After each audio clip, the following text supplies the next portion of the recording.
بسم الله الرحمن الرحيم إن الحمد لله نحمده ونستعينه ونستغفره ونعوذ بالله من شرور أنفسنا ومن سيئات أعمالنا من يهده الله فلا مضل له ومن يضلل فلا هادي له أشهد أن لا إله إلا الله وحده لا شريك له وأشهد أن محمدا عبده ورسوله صلوات الله وسلامه عليه أما بعد يا أيها الذين آمنوا اتقوا الله حق تقاته ولا تموتن إلا وأنتم مسلمون يا أيها الناس اتقوا ربكم الذي خلقكم من نفس واحدة وخلق منها زوجها وبث منهما رجالا كثيرا ونساء واتقوا الله الذي تساءلون به والأرحام إن الله كان عليكم رقيبا يا أيها الذين آمنوا اتقوا الله وقولوا قولا سديدا يصلح لكم أعمالكم ويغفر لكم ذنوبكم ومن يطع الله ورسوله فقد فاز فوزا عظيما أما بعد فإن أصدق الحديث كتاب الله وأحسن الهدي هدي محمد صلى الله عليه وسلم وشر الأمور محدثاتها وكل محدثة بدعة وكل بدعة ضلالة وكل ضلالة في النار ثم أما بعد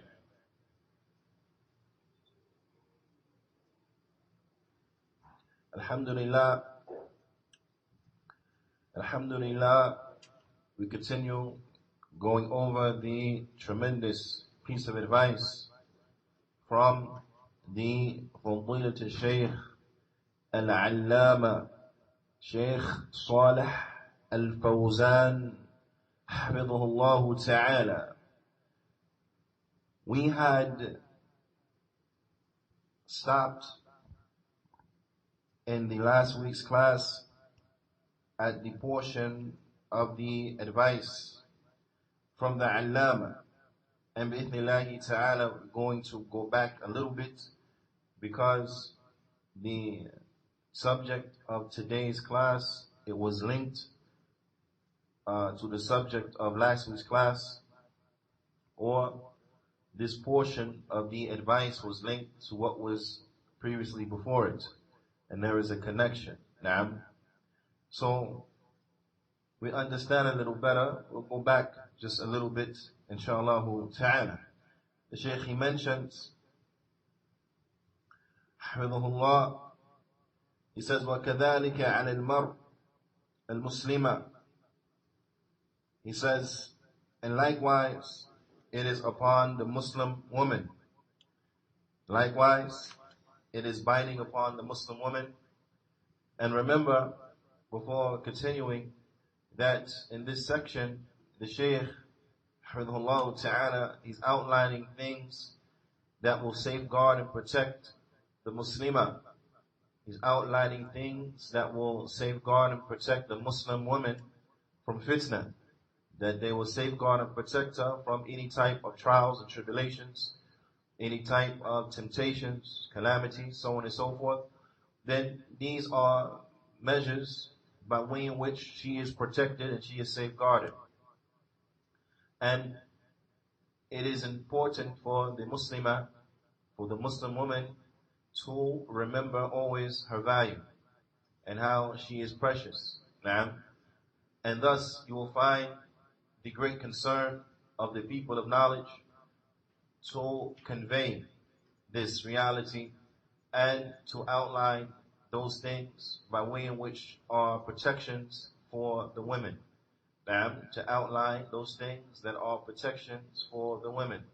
And bila shak wa bila rayb, when one examines the likes of these things, they will also see the benefit that are in it for the men as well. However, the stress and the emphasis is upon the Muslim women right? Due to their tremendous status and due to them being precious, so on and so forth. Now, على كل حال, the Allama, he goes on and he says, وَكَذَلِكَ عَلَى الْمَرْأَةِ الْمُسْلِمَةِ, and likewise it is upon the Muslim woman, ألا تكثر من الخروج من البيت إلا لأجل حاجة لا تنقضى إلا بخروجها. It says also, it is a must and upon the Muslim woman to not travel outside of the house except due to a necessity, and except due to affairs in which they cannot be satisfied except due to her leaving. Except due to her leaving the house. Naam. ولكن, the Shaykh he says, ولكن تخرج. نعم. معذرة. The Shaykh, حفظه الله تعالى, he says, ولكن تخرج متسترة غير متطيبة. He says, but she should go out, that when she goes out, because she has to go out, because that particular affair, it will not and cannot be handled and taken care of except by her going out. He said that she should go out anonymously. She should go out anonymously and inconspicuously. And she should go out in a manner where she is not perfumed. She should go outside in a manner where she is not perfumed. لأنها إذا خرجت متطيبة فإن ذلك سبب لوقوع الشر وجلب الأنظار إليها والنظر الرجال إليها ومتابعتهم لها. He said, because if the woman were to go out and she were fragranced, or she were to fragrance herself and perfume herself and so on and so forth, such that that fragrance can reach others, that if she were to go out in this fashion, then this will be the cause of fitna. This will be a means by way in which evil could fall upon her, and a way in which she can be tested and touched with the evil. Because going out in such a manner, it will bring and draw attention to her. It will draw the eyes to her. And this is clear, and we understand the likes of this, because it's possible that there are situations where the men, they may not necessarily take notice to the woman's presence, but once the smell of the fragrance of the perfume touches their nostrils, it will draw their attention that there's a woman in their midst, and thus their eyes will be drawn to her. They will look and see what is the origin of this fragrance. And it will draw the eyes of the men in her direction to such that they may follow her. Meaning they will follow her with their glance, or وَعِيَاذُ بِاللَّهِ, they may physically follow her. They may physically follow her. وَعِيَاذُ بِاللَّهِ. So all of these things, they have to be avoided. All of these things, they have to be avoided. Why? So as to protect, and as a protection for the Muslim women. So that she is not followed by the gaze of the men, nor of the men looking upon her, so on and so forth. So if she goes out, then she goes out in a manner where she is not perfumed. And the Shaykh, he will come back to this particular point, and that is the advice for the Muslim woman if she has to leave her house. But before continuing with that advice, the Shaykh, حفظه ta'ala, he mentions, فَمَهْمَا أَمْكَنْ, he said, but as much as possible, يعني أن تبقى المرأة في بيتها, that as much as possible, a woman, she should remain inside of her home. نعم. فهذا أحفظ لها, because this is more preserving for her. نعم. This is more better for her. You understand? And this is safer for her. وقال الله, Allah subhanahu wa ta'ala, he says in Nisa al-Nabi, he says to the wives of the Prophet, لِنِسَاء نَبِيِّهِ sallallahu alayhi wasallam, he says to the wives of his prophet sallallahu alayhi wasallam. And it's important, and I want to remind the sisters of this, because many of these sisters, they have been polluted, and their minds, they have been corrupted by the methodology of the women's lib movement, by the women's liberation movement, and so on and so forth. So you will find that some sisters, they may find something within themselves when they hear the likes of this. They may find something within themselves when they hear the likes of this. For the woman to remain inside her home, and this is better for her, unless there is a necessity that she come out, then she should come out in a manner in which has been legislated. Now, when you hear the likes of these things, women, they may even take offense to it, وَعِيَاذُ بِاللَّهِ. Not remembering, as a sheikh, he mentions a very important point, not remembering who are your role models. Who are your role models? Muslim women. Now, we ask you, who are your role models? Are your role models personality so-and-so from the women's lib movement? As you see in your mind, strong woman so-and-so, courageous so-and-so from the Muslim, from the women's liberation movement, and so on and so forth. Who are your role models? Or are your role models the wives of the Prophet sallallahu alaihi wasallam? So now when we look at it from this standpoint, and we look at it from this direction, if we were to look at all of these personalities and all of these figures, and then we compare them to the wives of the Prophet sallallahu alaihi wasallam wa radiyallahu ta'ala anhun, if we were to look and compare, then there is no comparison. The wives of the Prophet sallallahu alaihi wasallam wa radiyallahu ta'ala anhun, then they are from the best of the women of this ummah. They are the best and the finest of the women of this nation. They are our mothers. They are our mothers. So who will be the example? Who will be the role model? Which one is prestigious? Of course, the wives of the Prophet sallallahu alaihi wasallam wa radiyallahu ta'ala anhun, they are prestigious. They exceed in superiority. They are the finest of the examples for the Muslim women. They are successful. And if a Muslim woman, she wants to be successful, then it is upon her to fashion herself after our mothers. To fashion herself after our mothers. Because they were the embodiment of strength.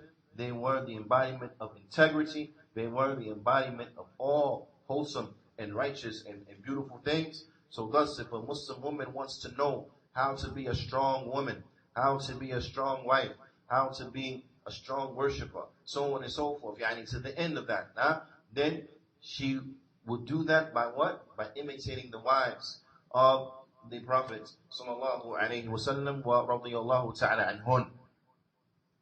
Just look at our mother Aisha as an example. Look at how our mother Aisha, for those women who are concerned with education, those women, and all of our mothers, they were knowledgeable, and all of our mothers, they were concerned with education. But we're just taking as example our mother Aisha, radiyallahu ta'ala anha. Look at our mother Aisha, and how our mother Aisha, she was a scholar. Our mother Aisha, she was a scholar in the religion. She was from the finest and the most knowledgeable of this ummah. From the finest and the most knowledgeable of this ummah. Our mother Aisha, she was from the most knowledgeable of the Sahaba. So if a woman is concerned with education, and she's concerned with enriching her mind and so on and so forth, then let her take our mother Aisha as an example. Our mother Aisha, she was a scholar inside of this religion. So let them take our mother Aisha as an example. And this is على سبيل المثال. طيب. So that woman who has those particular aspirations, then we have what? An example, a fine example inside of our mother Aisha. So it is never to be said that Islam is not concerned with the education of women and so on and so forth. No, no way.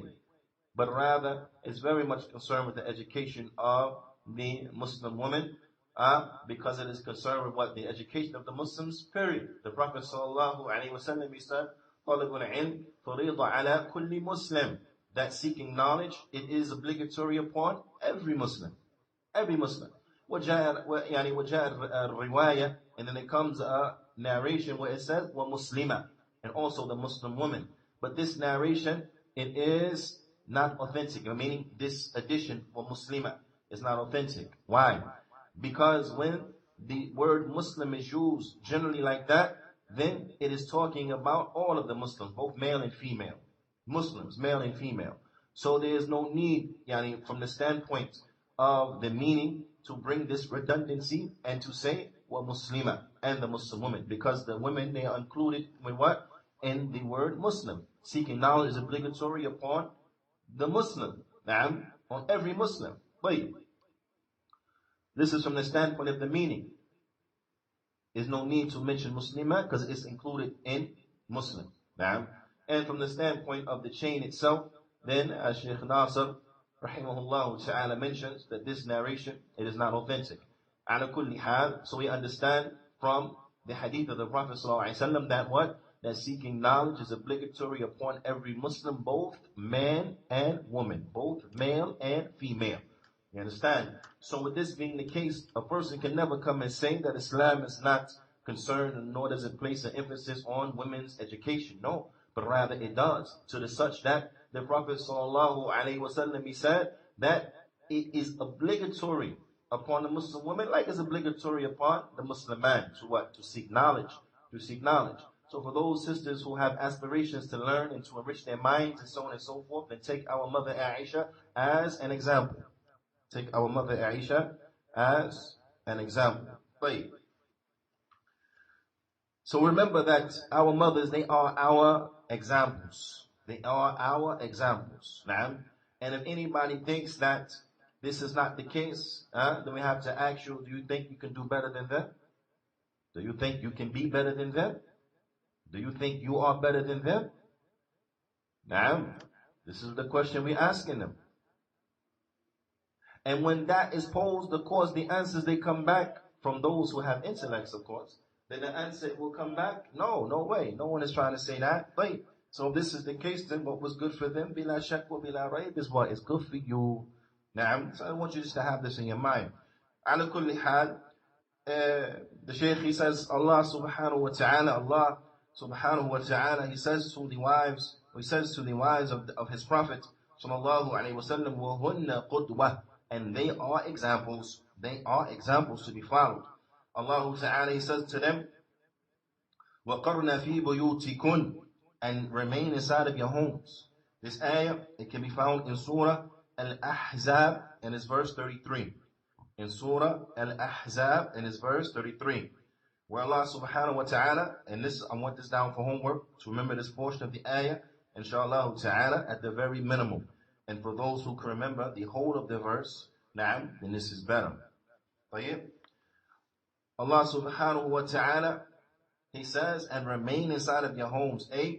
إِقْرَرْنَا مِنَ الْقِرَارِ وَهُوَ الْبِقَاءِ وَعَدَمُ الْخُرُوجِ. He says, meaning stay there. And this is from al-qirar, to remain or to stay, which means to stay without going out. To stay without going out. And what is meant, of course, is what? Except for necessity.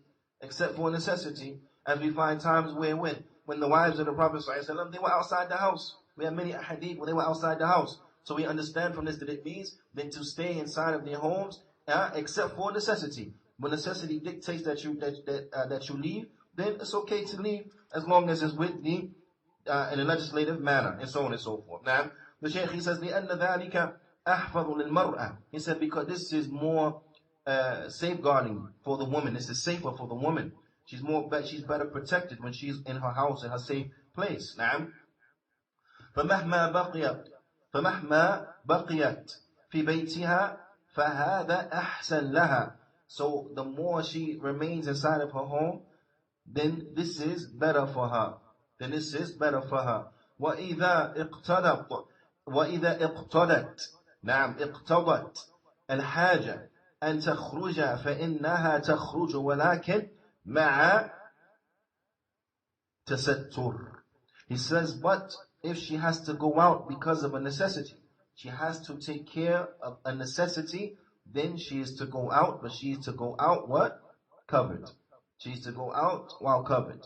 حتى إن الله سبحانه وتعالى يحب من المرأة أن تصلي في بيتها ولا تخرج للصلاة في المسجد مع أن المسجد بيت العبادة وبيت للطهارة ولكن خروجها عرضة للشر ولذلك صلاة المرأة في بيتها أفضل من صلاتها في المسجد. He says, so much so that Allah subhanahu wa ta'ala, He loves for the woman to remain in the home as much as possible, is that it is not binding. Or again, as much that Allah ta'ala, He loves for the woman to stay inside of her home to the point that for the woman it's better for her to pray inside of her house. She prays inside of her house, and she does not go out to pray inside of the masjid. This is along with the fact that the masjid, then they are the houses for worship. The masjid, it is the house, it is the place of purity and the like. But when she goes out in general, then she is exposed to potential harm. She's exposed to potential harm. So for that reason, Allah subhanahu wa ta'ala, He has made it that the woman's prayer inside of her home is actually better. And she gets more reward for praying inside her home than she gets for praying in the masjid. She gets more reward for praying inside her home than she gets for praying inside the masjid. And this is how important, and the Shaykh, he mentions this to show the importance of what? For the woman to stay inside of her home as much as she possibly can. But with that, it is important to understand, and the Shaykh, he makes it very clear, this is not to say that the woman can't go to the masjid. This is not to say that. We don't want this to be the takeaway. That people think, okay, now I'm not going to go to the masjid. That's it, I'm not going to. No way. Because remember, she can leave her house out of necessity. There are going to be certain things in the masjid that are done inside of the masajid that she needs. For example, the circles of learning.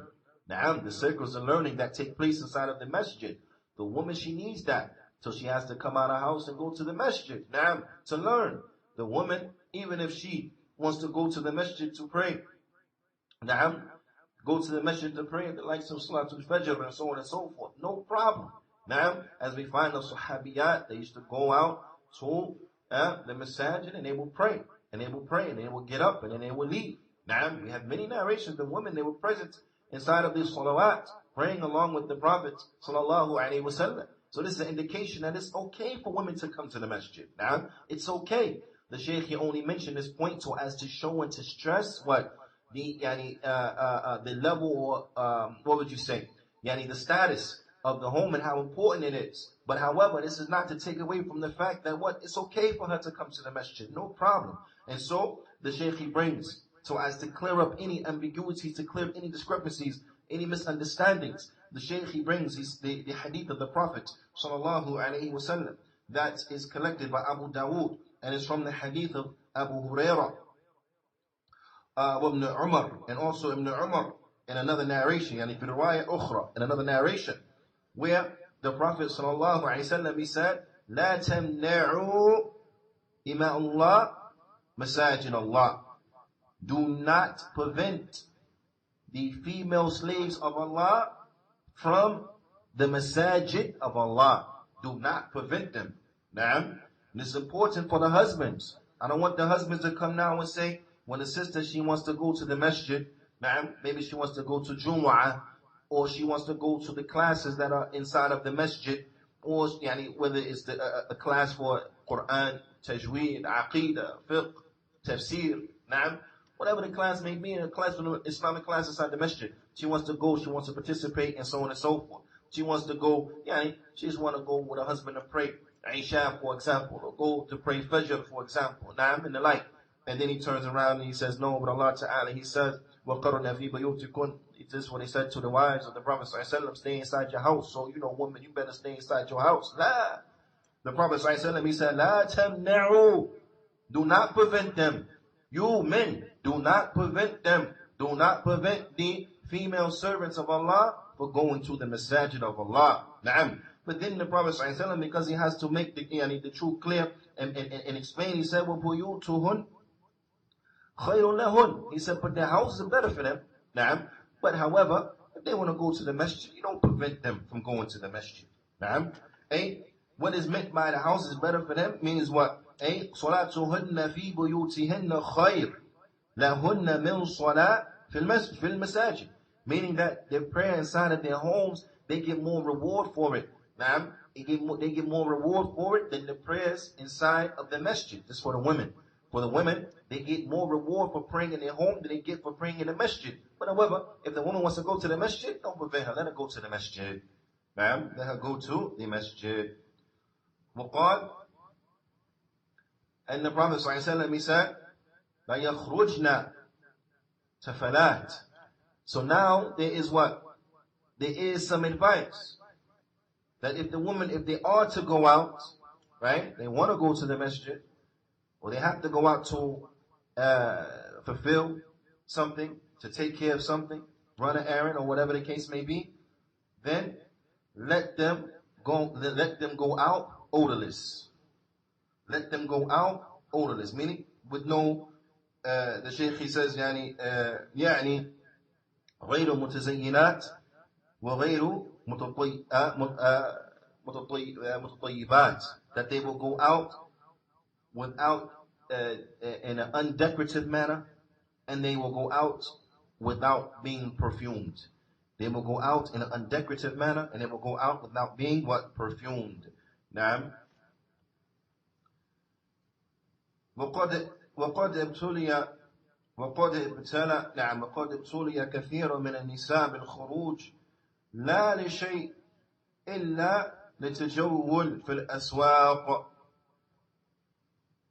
متزينات متطيبات يكشفن وجوههن إذا دخلنا في المكاتب أو في المكتبات التجارة.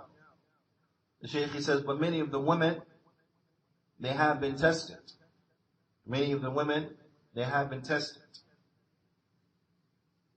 Whereas they will go outside, not for any reason, not to take care of any reason, any necessity. They go outside for no reason except to walk around the marketplaces. To walk around the marketplaces. Not that they need something from the marketplaces, but they just hanging out in the marketplace, hanging out inside the mall. But they go out in a decorative manner. They go out and they're reeking with perfume, or they're reeking with the smell of heavily scented body lotions. You know, somebody else may say, well, I put no perfume on, but then they put body lotion on that's stronger than perfume. Same thing. Right? And they go out exposing their faces when they enter inside of the stores. When they enter inside the stores, you find that their faces are exposed. وَإِذَا دَخَلْنَا نعم وإذا دخلنا في معرض تكشف إحداهن وجهها عند عمال وعند الباعة نعم وعند الباعة كأنهم من محارمها. When she goes out, when she enters inside the store, even if she was covered, even if she had on niqab and so on and so forth, but as soon as she enters into the store, you may find some of them, they will take the niqab off and they will expose their face. They will expose their face for interacting with the ammal, with the male workers that are there. And when they are interacting with the one who was buying, or the one who was selling, the owner of the business, the merchant, and so on and so forth, they will show them their face and remove their niqab, as if these individuals, they are from her maharim, as if they are from her maharim. And you find this happens, maybe not so much here in this country, although it happens, but in the lands where you find more of the women, they wear niqab and so on and so forth, you'll find some of the sisters doing this, that is as if when the niqab is only for when they're on the street, when they're inside of a structure, then they take it up and so on and so forth, even though there may be men around who are not from their maharim, who will gaze upon them and so on and so forth. وتتبسط معهم في القول نعم وعياذ بالله. وتمازحهم وتضاحكهم. And you will find even some of the sisters, then they start to what? They start to, when they're interacting with the patrons, and I want, or when they're interacting with the owners of these businesses, and I want the sisters to pay very close attention to this. When they're speaking back and forth about the buying something, or the purchase of an item or a good, and so on and so forth, a commodity, then they have to do so in a legislative manner. One, they don't expose from their bodies that which they are not allowed to expose, and these individuals are not allowed to see. Just because the man is selling you something, that don't mean he has that honor to be looking upon you like that. So don't expose yourself, don't uncover yourself in front of the person who you're buying from. Now, also, just because you're speaking about business and you're doing the business transaction, then you keep it to business and you speak in a very professional manner. This does not open up the door that now this seller, man, he's a person that you can just talk freely with. Because some of the women, as the Shaykh mentions, when they in this situation, they buying and selling, then they start smiling. Now, they start smiling, they start speaking inappropriately. They start speaking inappropriately with the person who they're buying these things from, right? When they're in the shops, or in the showrooms, or so on and so forth, they start having friendly conversations with them. They start joking with them, and they start making them laugh. Now, start playing with them and joking with them, making them laugh, making jokes and things like that. Ya subhanallah. And this also goes for the brothers. Let me just stop here for a second. This also goes for the brothers. It is not for the brother to be giggling and laughing and making jokes with the cashier, now, or the woman, worker, and so on and so forth. No, but you say what you have to say, be to the point. That doesn't mean you're not to be nice and respectful. You be nice and respectful now, but that doesn't mean that you joke with her. That doesn't mean that you sitting there, making her laugh and things like that. No, it's not the place for that. It's not the place for that. She is not a person who is halal for you to interact with her like that. But if it's business, you're straight to the point. You don't do all this type of this type of other stuff. Nah. And we have a tremendous example of this. You understand? And this is how people are to be. And this is the modesty that they are to have. Huh? Because a person acting like this in this manner, ya subhanallah, the Shaykh, he says, فَأَيْنَ الْحَيَاءِ يَا نِسَاءَ الْمُسْلِمَاتِ. He says, where is your shyness, O Muslim women? Where's your shyness at? Where is that? Naam. أَمَّا تَتَّقِينَ اللَّهِ. He said, but rather you have to fear Allah. You have to fear Allah. Naam. Subhanallah, we have a beautiful example inside of the Qur'an on how females are to interact with males. Now, on how the females, they are supposed to interact with the males. And this can be found in Surah Al-Dhariyat. Now, and these ayat, they are outside of the advice of the Shaykh, but they are upon the topic. So I also want them to be added to the homework. And this will be from verse number 24 to verse 30. From 24 to verse 30.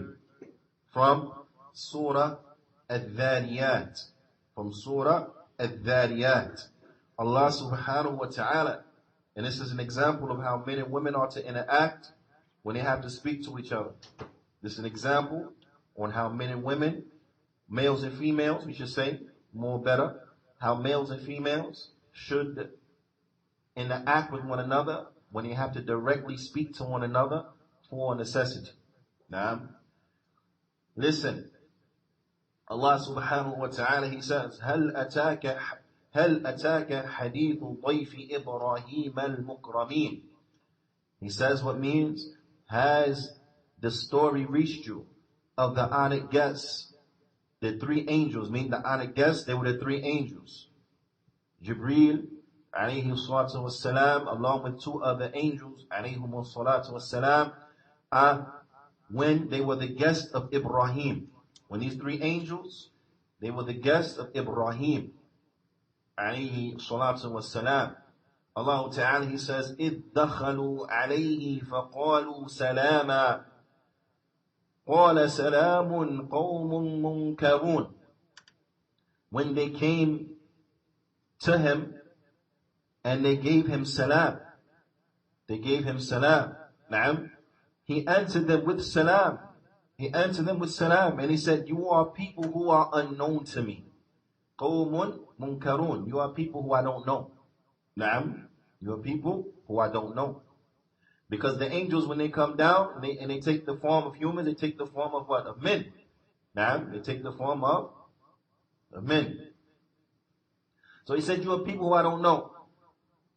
But even with that, to show you, and there's many benefits inside of these ayat, but just looking at the law here, even with that, it shows you what? How you're supposed to treat your guests. How you treat your guests. Even though he didn't know him, no problem. He's still going to honor his guests. فَرَاغَ, Allah Ta'ala, He says, فَرَاغَ إِلَىٰ أَهْلِهِ فَجَاءَ بِعِجْلٍ سَمِينٍ. He says, so he went, then he turned and he went into the house. He went to his household and he brought out a roasted calf.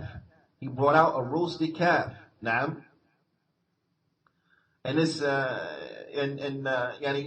them to eat, and he honored them with a banquet. If anyone knows how big a calf is, subhanallah, that's honoring your guests, you know.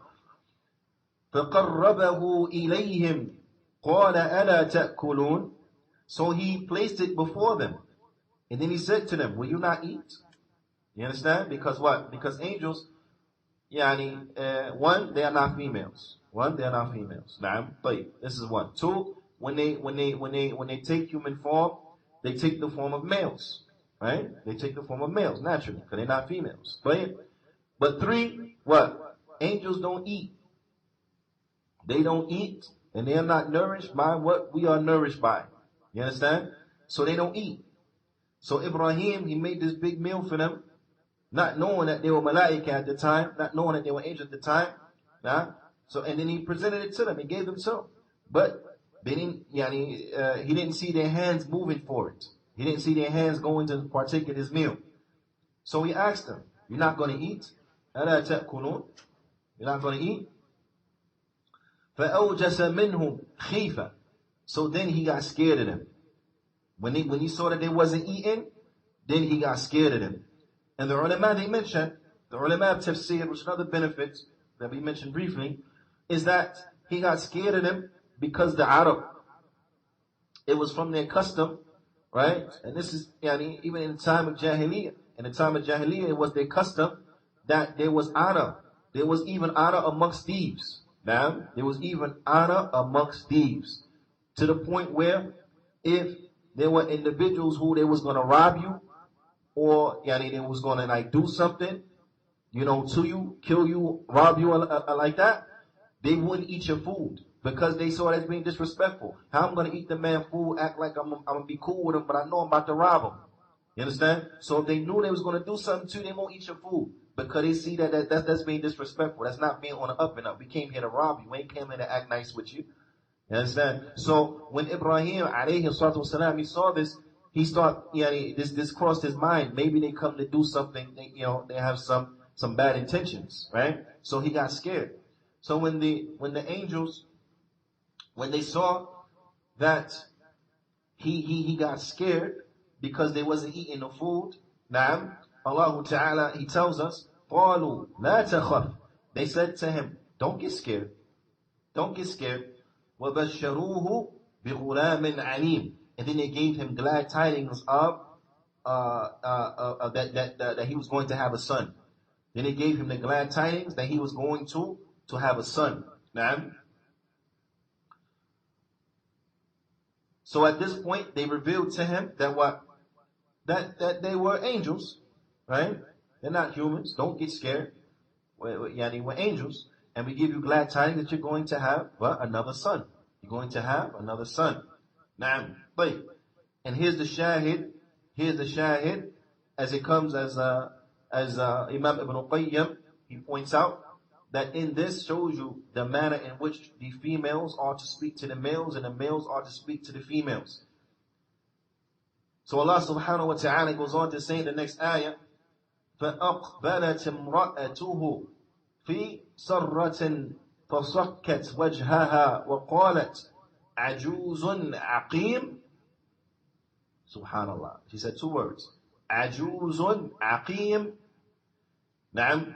He says, and then his wife came forward with the voice. Yeah, she came forward with the voice. And she had put her hands on her cheeks, right? As women do, right? When they're shocked by something or so on and so on. She put her hands on her cheeks. And then she said unto them, she said, "O old barren woman?" Meaning he's going to, giving him, she heard that they gave him glad tidings that he was going to have a son, right? So she said, "A old barren woman?" Two words she said to them. Ajuzun Aqim, a old barren woman. And then the Malaika, in showing the manner in which, because one, by her saying that, she said exactly what she needed to say to convey what was on her mind. Right? She used the exact words needed to convey what was on her mind. And in that case, what? It was just two words. Ajuzun Aqim, from a woman that's old and barren. Because what? What's understood is, what wasn't said is understood. Meaning, how is a woman who's old and barren going to have a kid? What do you mean? You give her the glad tidings of a kid. How is a woman who's old and barren going to have a kid? But she didn't have to say all that. All she had to say was, an old woman who's barren. The angels understood what she was saying. But look how they responded to her. قالوا, they said, the angels, they said, كذلك قال ربك إنه هو الحكيم إنه هو الحكيم العليم. They said, verily, this is what your Lord has said. Like this is what your Lord has said. Or even so, old and barren, this is what your Lord has said. This is what your Lord has said. And verily, He is the all-wise, the all-knower. So they were very, very to the point. You see, they didn't go into any side conversation, things that wasn't relevant, but they stuck straight to the point. كَذَلِكِ قَالَ رَبُّكَ إِنَّهُ هُوَ الْحَكِيمُ الْعَلِيمُ. And thus, even so, this is what your Lord has said, and verily, He is the all-wise, the all-knowing. Naam. So, Imam Ibn Qayyim, rahimahullah ta'ala, he says, this is the manner in which men and women, they are to interact and to speak with one another. This is meaning that they are to say whatever needs to be said and nothing more. They are to be straightforward and direct to the point, conveying what needs to be conveyed using minimal amount of words. Now, I'm using minimal amount of words. Now, that means that you speak in a manner where you know that the audience will understand what you're saying. That don't mean you start walking around speaking all cryptically and stuff like this, and then people gotta guess, because that's gonna end up some more conversation. Because now they don't get it, so they, so on and so forth. So to speak in a manner where what you say what you need to say in a very clear and direct manner. You say what you need to say in a very clear and direct manner, and what? You keep it on topic. You keep it on topic, and you speak and you interact in a professional manner, for lack of a better term and or translation. So, with that, it is incumbent, the Shaykh he mentions, كذلك يجب على المرأة إذا أرادت الخروج. Now we get back to if the woman has to go out. After speaking about, but it's better for her to stay in her home. Now we get back to what was originally mentioned, that if she has to go out, as the Shaykh remember before, he said if she goes out, then she goes out to fulfill a necessity that is not or cannot be fulfilled except by her going out, and she goes out in a manner where she is not perfumed. Then he says, so thus, getting back to that now, this topic, if she must go out, if she has to go out, نعم كذلك يجب على المرأة إذا أراد الخروج أن تلبس ثياب ساترة ضافية التي ليس فيها زينة. ثياب الضافية نعم على جميع الجسم، واسعة التي لا تلتصق بالجسم وتبين الأعضاء. He says she has to go out wearing clothes that adequately cover her. Clothes that adequately cover her and covered in an adequate manner. And this clothing which adequately covers her, it cannot be decorative. It shouldn't be all decorated. Now, and the Shaykh is going to mention what's meant by that shortly. He says, وَثِيَابٍ, and it has to be clothes that cover the whole of her body. وَاسِعَةٍ, has to be clothes that are wide, not clothes that stick to her body.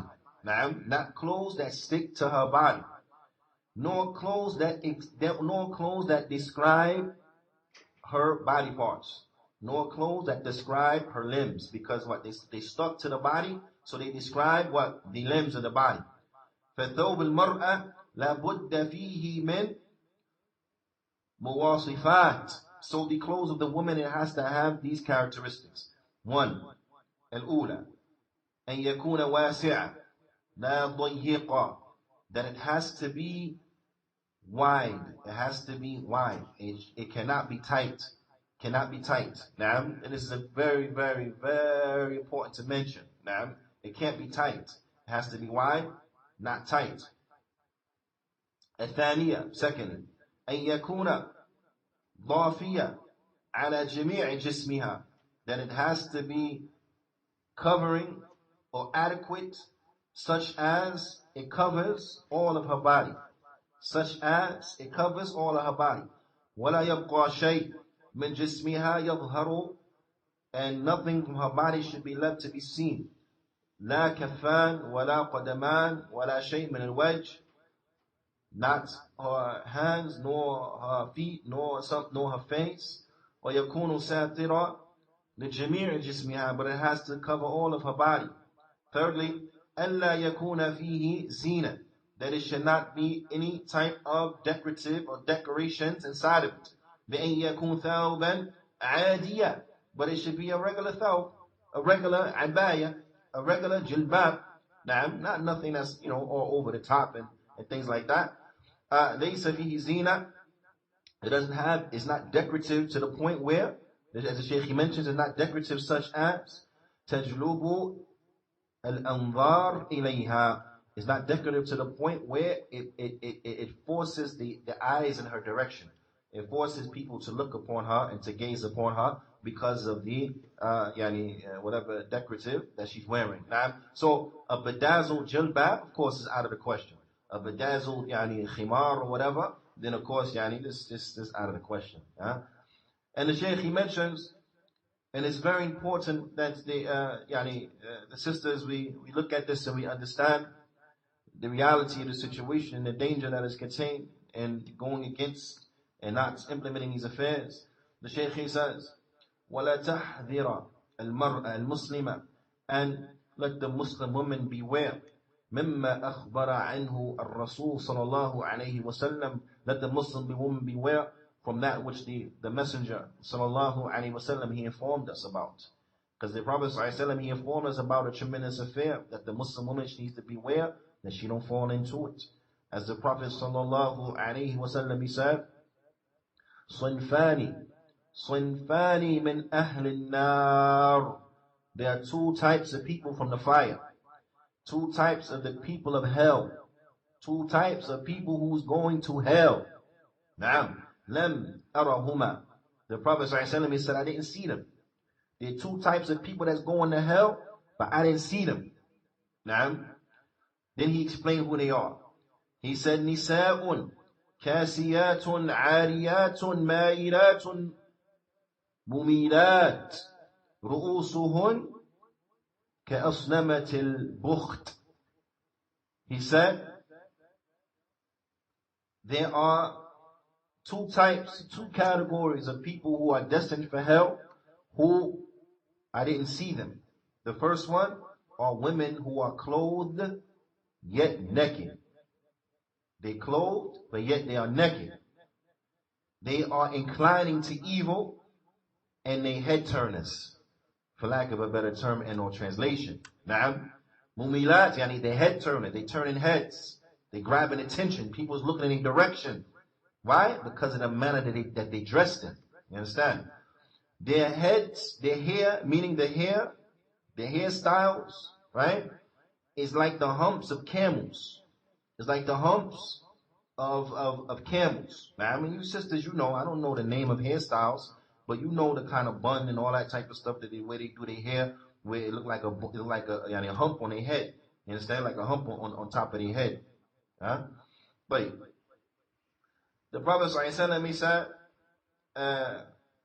المائلة لا يدخلن الجنة ولا يجدنا ريحها. He says that these women who they have their heads, their hair is like the humps of the camel, right? Of the bukht camel. It says that they will not enter into paradise, nor will they perceive its odor. They will not enter into paradise, nor will they be able to smell the beautiful fragrance from paradise. This was the first type. The second type, وَالرِّجَالِ مَعَهُمْ سِيَاطٌ. There will be men that will have with them like whips. Naam, they will have with them like whips. كَأَذْنَابِ الْبَقَرِ. These whips will be like the tails of the cow. Like the tails of the cow. Naam.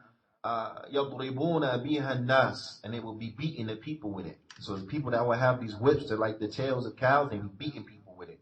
These two categories of people are from the people who the Prophet ﷺ, he informed that they are destined for the hellfire. Naam. But as far as the second type, we'll leave discussion upon that, because our focus in this particular class is the advice of the Muslim women. So the statement of the Prophet ﷺ, Nisa kasiyat ariyat, women who they are clothed yet they are naked. Now, what does this mean? They got on clothes but yet they still naked at the same time. The Shaykh, he mentions, he says, Juyaanee labisat, the thiyab, they wearing clothes, ولكن هذه الثياب لا تستر. He said, but these clothes, they don't cover. They wearing clothes, but these clothes don't cover. إما لأنها قصيرة, either because they are small. They are small. So she got on clothes, but they small.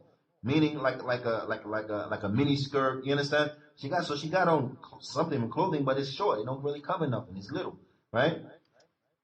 لا طرف على بدنها. It doesn't adequately cover her body. بل تخرج كفاها. But her hands may be exposed. Now listen what the Shaykh is saying. But her hands may be exposed. أو ضراعاها, or her arms are exposed. Her hands may be exposed or her arms are exposed. ويخرج قدماها أو ساقاها, or her feet may be exposed and her shins or her lower leg, her calf are exposed. That lower leg, the shin and calf area, maybe all that is exposed. Naam. And that's like what the skirts the nuns be wearing. That's like the skirts that are adorned by the nuns. You understand? And this fits the description of kasiyat ariyat, women who are clothed yet naked. So now what about somebody in Daisy Dukes? Somebody in mini skirt and that? What about that? وَعِيَاذُ بِاللَّهِ. So all of this will fit into the description of those who are clothed yet naked. وَعَلَيْهَا لِبَاسٌ. Or it could be, and she has clothes on, in other words, thus she has clothes on, وَلَكِنَّهُ غَيْرُ سَاتِرٌ, but it doesn't cover her. أَوْ تَلْبِسُ لِبَاسًا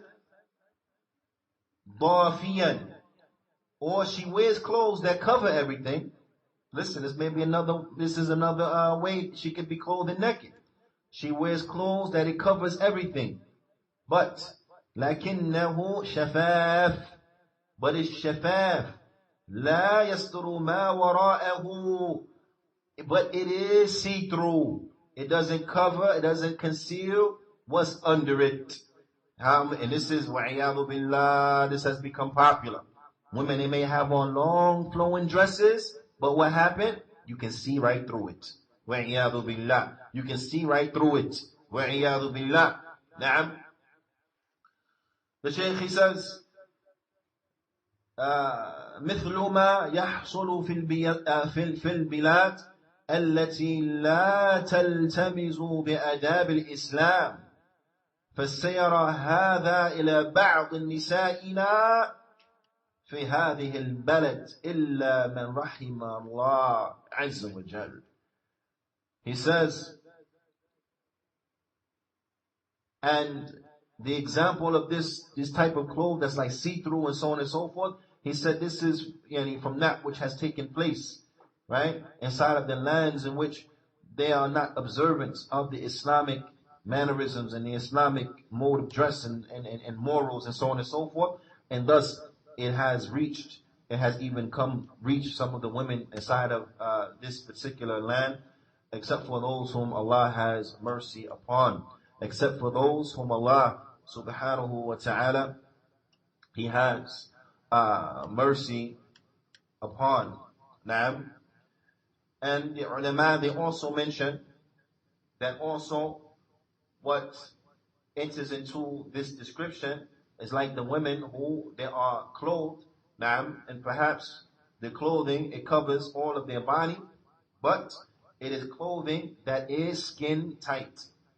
It is clothing that is skin tight. So it describes with a full description that which is under it. Or as they say, it leaves nothing to imagination. It leaves nothing to imagination. Na'am. Wa'iyadu billah. All of this, ya ibad, is tremendous, and the fitna that comes from it is tremendous. It is tremendous, and the fitna that comes from it is tremendous. The harms that the woman is confronted with when these things are violated, then they are well known, and they are most unfortunate indeed. And the harms that are ripped upon a society where the women, they openly display themselves in such a manner, then it is well known, and is most regrettable, and it is most tragic indeed. Bila shak wa bila rayb. And this brings us to the next part of the advice of the Shaykh, hafidhahullah ta'ala, where he mentions the ayah from Allah subhanahu wa ta'ala as it goes on in Surah Al-Ahzab, verse 33, right? After Allah subhanahu wa ta'ala, He tells to the wives of the Prophet sallallahu alaihi wasallam, وَقَرْنَا فِي بَيُوتِكُنْ, and stay inside of your homes. But of course, if they must go out, Allah Ta'ala, He says, وَلَا تَبَرَّجْنَا تَبَرُّجَ الْجَاهِلِيَّةِ تُبَرُّجَ الْجَاهِلِيَّةِ الْأُولَى. Allah Ta'ala, He says what means, and do not display yourselves. And do not display yourselves like in the first times of Jahiliyyah. Like in the first times of Jahiliyyah. Do not display yourselves like that. Now, and women, how the woman goes out and she puts herself on display, wa'iyadu billah, to be taken advantage of and to be exploited by the males, wa'iyadu billah. Na'am. So do not display yourself like that, like the time of Jahiliyyah, because as we know as previously mentioned, the Muslim woman, she is more precious than that. She is more noble, more honorable, more precious than that. She is more precious than all of the gems, diamonds, and precious stones. She is more precious than all of the valuable metals, gold, platinum, silver, whatever. She is more precious than all of these things combined. So thus, it is not befitting for her to cheapen herself and to display herself with this type of display. So that's Allah subhanahu wa ta'ala, He says, and do not display themselves, like in the time of the Jahiliyyah. Do not go out and openly display yourself like in the time of the first Jahiliyyah. But inshallah ta'ala, we'll pick up from this and we'll look more about what is a tabarruj and so on and so forth inside of the next week's class. فنكتفي بهذا القدر وصلى الله وسلم على نبينا محمد وعلى آله وصحبه أجمعين وجزاكم الله خيرا.